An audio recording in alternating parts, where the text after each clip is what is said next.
கர்த்தருடைய நாமம் மகிமைப்படுவதாக. ஆண்டவராகிய இயேசு கிறிஸ்துவினுடைய இனிய நாமத்தினாலே அன்பின் வாழ்த்துக்கள்.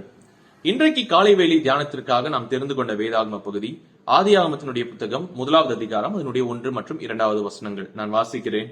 ஆதியிலே தேவன் வானத்தையும் பூமியையும் சிருஷ்டித்தார்.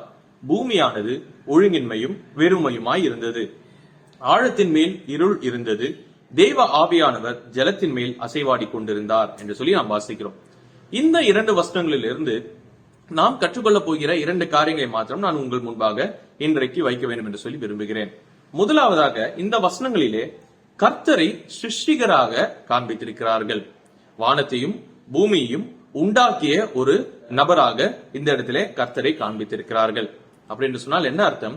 வானத்திற்கும் பூமிக்கும் இருக்கக்கூடிய அந்த அதிகாரத்திற்கு கீழ்ப்பட்டவர் நம்முடைய கர்த்தர் அல்ல. பதிலாக கர்த்தருடைய கட்டுப்பாட்டிற்குள்ளாக தான் வானமும் பூமியும் இருக்கிறது. அப்படி என்று சொன்னால் அவர் அதற்கு சிருஷ்டிகராக இருக்கிறார். அவர் எப்படி நினைக்கிறாரோ அதன் பிரகாரமாக தான் இவைகள் செயல்படும். அவருடைய சிந்தனைக்கு, அவருடைய விருப்பம் என்னவோ அதற்கு ஏற்றாற் போல்தான் இந்த வானமும் பூமியும் அது உருவேற்படும் என்பதை நாம் முதலாவதாக புரிந்து கொள்ள வேண்டியது அவசியம். சரியா? அதே நேரத்திலே ஆதியிலே என்று சொல்லி சொல்லப்பட்டிருக்கிறது. அப்படி என்று சொன்னால் கர்த்தர் இந்த காரியங்கள் எல்லாம் நாம் கண்ணால் காணக்கூடிய இந்த எல்லா காரியங்களுக்கும் முன்பாக கர்த்தரானவர் இருக்கிறவராகவே இருந்திருக்கிறார். அப்படி என்று சொன்னால் he is eternal, அவர் நித்தியமானவர், அவருக்கு ஆரம்பமும் இல்லை முடிவும் இல்லை என்று சொல்லி நாம் வேதத்திலே வாசிக்கிறோம். அதே போல கர்த்தரை நாம் he is the source of all existence, அதாவது இங்கே நாம் பார்க்கக்கூடிய இந்த எல்லா காரியங்களினுடைய சோர்ஸ், அதனுடைய ஆரம்ப புள்ளி யாராக இருக்கிறார் என்று சொன்னால் நம்முடைய கர்த்தராக இருக்கிறார் என்பதை நாம் இந்த வசனத்திலிருந்து தெரிந்து கொள்ள முடிகிறது. அப்படி என்று சொன்னால் இதிலே நம்முடைய வாழ்க்கையானது எங்கே வருகிறது? கர்த்தர் எல்லாவற்றிற்கும் மேலானவராக இருக்கிறார். அவருடைய அதிகாரத்திற்கு கீழ்தான் இந்த சிருஷ்டிகள் எல்லாம் வருகிறது. அப்படி என்று சொன்னால் நம்மளுடைய வாழ்க்கையிலே நடைபெறக்கூடிய எந்த காரியங்களாக இருந்தாலும் அது கர்த்தருடைய அனுமதியின்றி நடக்காது என்பதை நாம் முதலாவதாக புரிந்து கொள்ள வேண்டும். இரண்டாவதாக, அதிலே நாம் சந்திக்கக்கூடிய எல்லா விஷயங்களும் கர்த்தருடைய ஆளுகைக்கு கீழாக, இன்னொரு வகையிலே கர்த்தருடைய கட்டுப்பாட்டிற்குள்ளாக இருக்கிறது என்பதை நாம் இந்த வசனத்திலிருந்து புரிந்து கொள்ள முடிகிறது. ஏனென்று சொன்னால் அவர்தான் சர்வ வல்லமையுள்ள கர்த்தர். அவருக்கு தான் சர்வ அதிகாரங்களும் கொடுக்கப்பட்டிருக்கிறது. அதனுடைய காரணம் என்ன? அவர்தான் இவை எல்லாவற்றையும் சிருஷ்டிகர்த்தராக அவர் இருக்கிறார். அப்படி என்று சொன்னால் நம்முடைய வாழ்க்கையினுடைய எந்த தேவையாக இருந்தாலும் சரி, என்ன பிரச்சனைகளுக்கான தீர்வு காண வேண்டும் என்றாலும் சரி, நாம் கர்த்தரிடத்திலே செல்லும் பொழுது அவர் எல்லா அதிகாரத்தையும் உடையவராய் நமக்கு எல்லா காரியங்களையும் வாய்க்க பண்ணுவார் என்பதை நாம் இந்த வசனத்திலிருந்து புரிந்து கொள்கிறோம். இரண்டாவதாக, நாம் இங்கே வாசிக்கிறோம், பூமியானது ஒழுங்கின்மையும் வெறுமையுமாய் இருந்தது.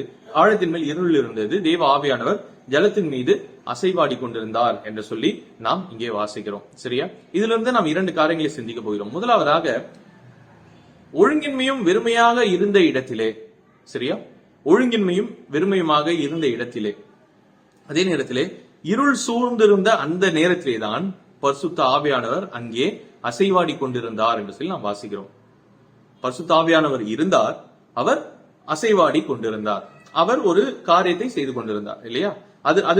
அதற்கு பிறகுதான் நமக்கு எல்லா காரியங்களும் நடைபெறுகிறது. அப்படின்னு சொன்னால் நம்முடைய வாழ்க்கை எவ்வளவு கடினமாக இருந்தாலும் சரி, நம்முடைய வாழ்க்கை எவ்வளவு ஒழுங்கின்மையும் வெறுமையுமாக இருந்தாலும் சரி, நம்முடைய வாழ்க்கையில எவ்வளவு இருள் சூழ்ந்து இருந்தாலும் சரி, நம்மோடு கூட பரிசுத்த ஆவியானவர் எப்பொழுதும் இருப்பார். அவர் செயல்படுகிறதற்கு தயாரான நிலையில இருக்கிறார் என்பதை நாம் மறந்துவிடக் கூடாது. இது முதலாவதாக நாம் தெரிந்து கொள்கிறது. இரண்டாவதாக, ஆர்டர் ஃப்ரம் கயோஸ், அதாவது ஒழுங்கின்மையாக இருந்த இடத்திலிருந்து ஒரு சரியான நிலைக்கு நேராக திருப்பப்படுவது. அதுதான் நம்ம அதற்கு அடுத்து வரக்கூடிய எல்லா வசனங்களிலையும் நாம் வாசிக்கிறோம், இல்லையா? ஒழுங்கின்மையாக வெறுமையாக இருந்த இந்த உலகத்தை மிகவும் அழகாக கர்த்தர் மாற்றி இருக்கிறார்.